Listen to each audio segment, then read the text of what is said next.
Welcome. My name is Kevin Hicks. I'm the president of Stevenson School, and I'm so glad to have you join us for Convocation. In normal times, we would be gathered here in Erdman Chapel, one of the really special spots on our campus. And it's a remarkable room for those of you who haven't yet been here, who have that to look forward to.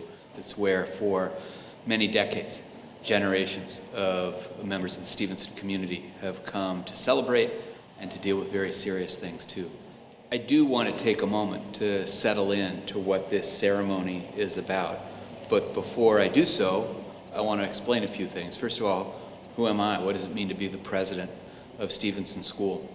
I get to preside over a remarkable community comprised of awesome students, the families that surround the school and help support it, and our wonderful employees, our teachers, and the people who support their work in a variety of different ways. And largely what I try to do is to remove every last possible obstacle that stands in the way of us being one of the great schools in the world. So who are you? You are one of about 120 students who will be new to Stevenson this year, or one of 30 students rising up from our own 8th grade on the Carmel campus. Not all of you are grade 9 students, but of those that are in the 127 strong class of 2024, more than 60 of you are boarders, and almost 30 are from the greater Bay Area. And you are all joining a student body of almost 500 students, hailing from 13 U.S. states and 15 different countries. So welcome aboard. What is Convocation?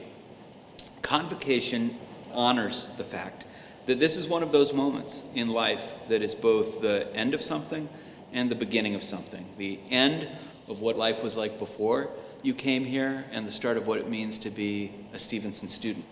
It's a reminder that now or very, very soon you'll begin to see the world in a new light, informed by your place in this school and by your relationships with the peers and the teachers who in time you'll count among some of the most important people in your lives.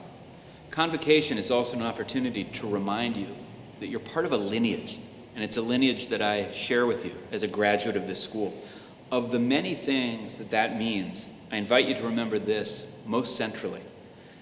From this point forward, you will represent in your every action, both observed and unseen, not only yourself and your family and your nation, but also now this place. Those who preceded you here, those with whom you'll share time here, and those who will follow you here. Convocation is the moment when we honor the fact that you're now a Stevenson student, and that means something because of what you will bring to it and because of what others have brought to it previously. And it's an invitation to contribute to our community as both the unique individual that you are and also as one of the many who comprise it. I want to put a frame around this project of welcoming and orienting you that's very important. Several years ago, we decided to name our orientation program for new students after Wendy Hayward from the class of 1986. And I want to explain why that is. Wendy, who was a remarkable, wonderful member of this community as a student and then as an alum, came from a line of siblings who attended Stevenson School. She was the youngest, and she was someone who was one of the great welcomers, I think, in the history of the school. After she passed away several years ago, very sadly, when her friends began to write tributes to her and send them to the school, these memories they had of her. What was so remarkable was almost everybody recalls her as among the first people that they met. She was the person who introduced them to the people who became their friends. She was the one who saw them in the dining hall, lost and looking for a place to sit in the sea of kids, and waved them over to her table, though she didn't know them yet, to make them feel at home.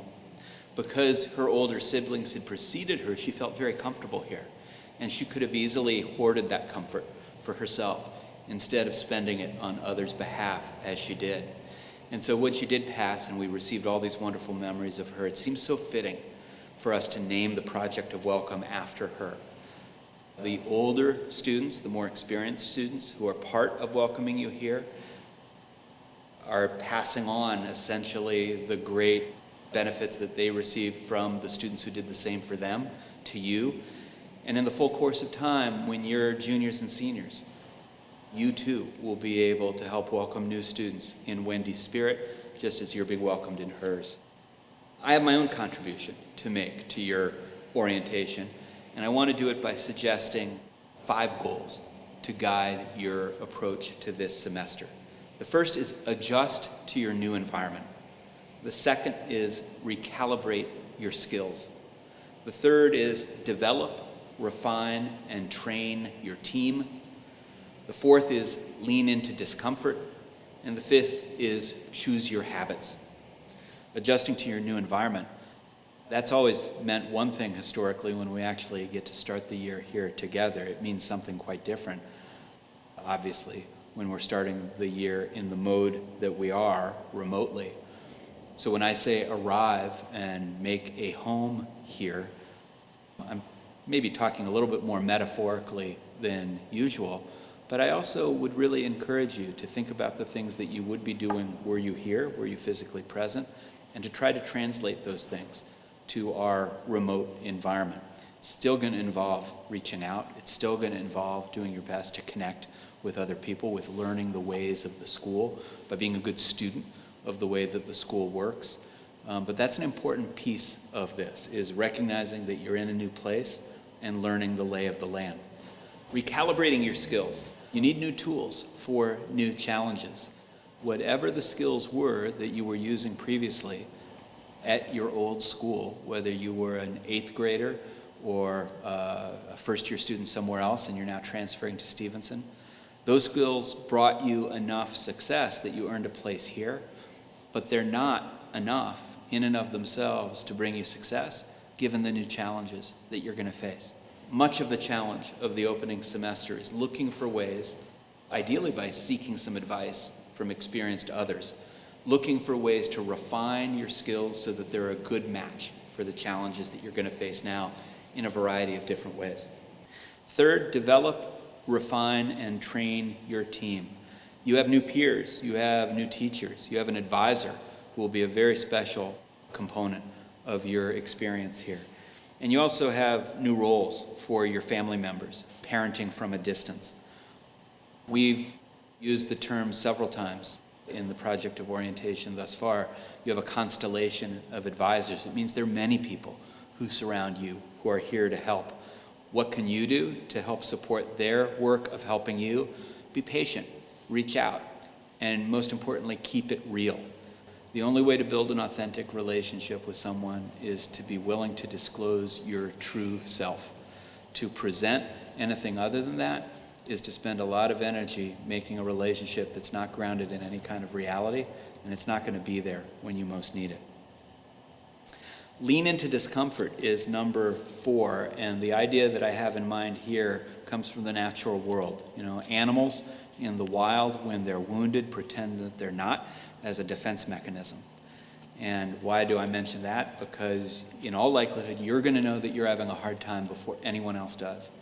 And in that moment, rather than pretending that you're not having a hard time, I'm inviting you to reach out to your advisor, to your classroom teacher, to your coach, to the folks in the dean's office who are there to support your journey.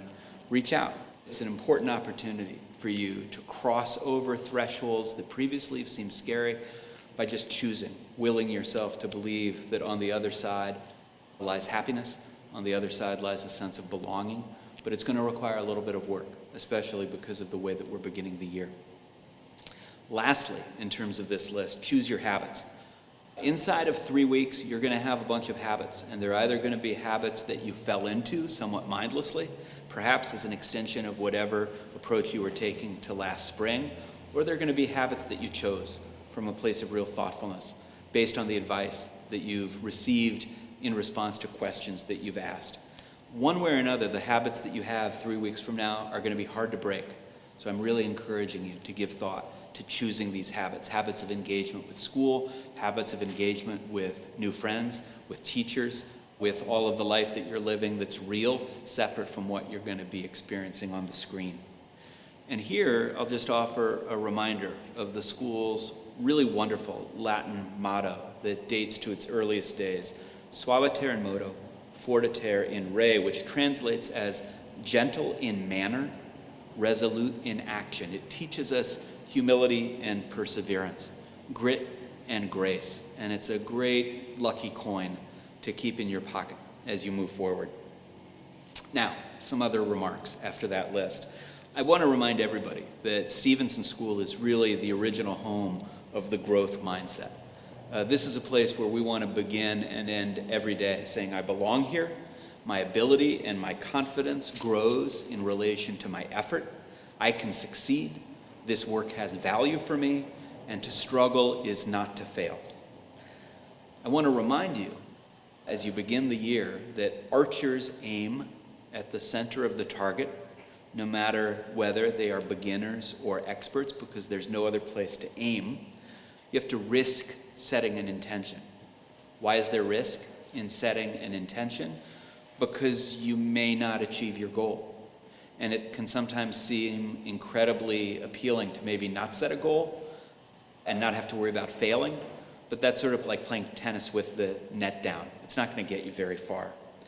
The key to maintaining your equilibrium as you set a goal and aim for the center of the target, recognizing that you may not strike it, is to have an endlessly revisable definition of success and to be kind to yourself as you begin to try to grasp for the next rung of the ladder.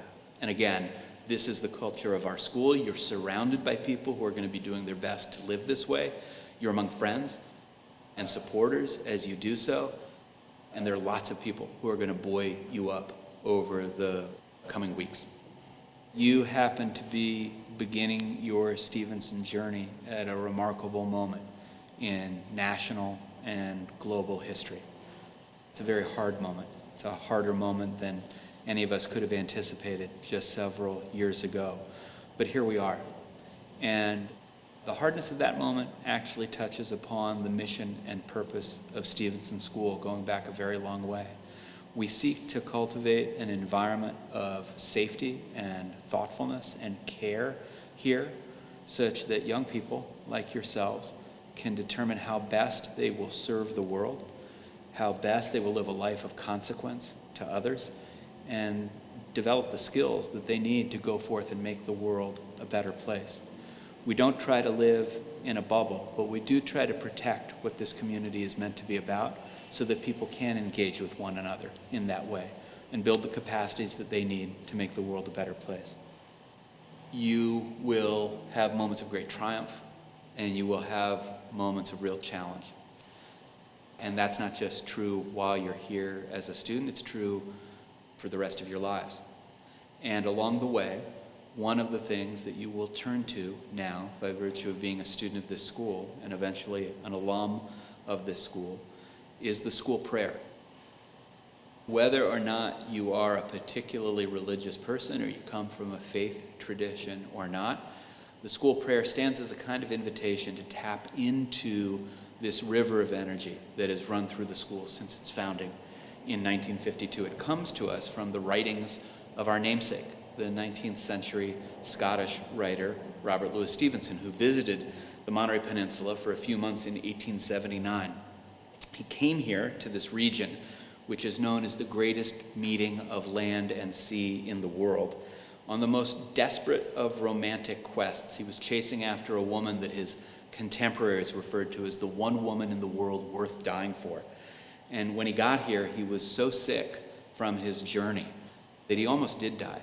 And he depended on the kindness of strangers, a number of different strangers, both in Monterey and out in Carmel Valley, to nurse him back to health so he could continue his romantic quest, which was ultimately successful. And I've always thought how fitting it is for this to be at the kernel of Stevenson School's inception, this idea that someone on a quest came to a place, met new people, depended on their kindness to get better, and then went forth to meet their destiny. That's what this place is about. That's our true north. And it's wrapped up, I think, for all of us in the school prayer, which goes like this. O Lord, give us the strength to encounter that which is to come, that we may be brave in peril, constant in tribulation, temperate in wrath, and in all change of fortune, and down to the gates of death, loyal and loving to one another.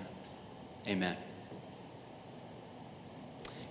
In closing, everything that you may come to feel between now and whenever it is that we're able to gather here in this room for real, which we will do in the fullness of time, everything that you feel is real and right and entirely normal. I encourage you to lean into every thought, to turn into every skid, trusting that we found each other, that this is your school, that it can and soon and forever will be one of your many homes in the world. Thank you so much for your attention. Have a great next couple of days, and welcome to Stevenson.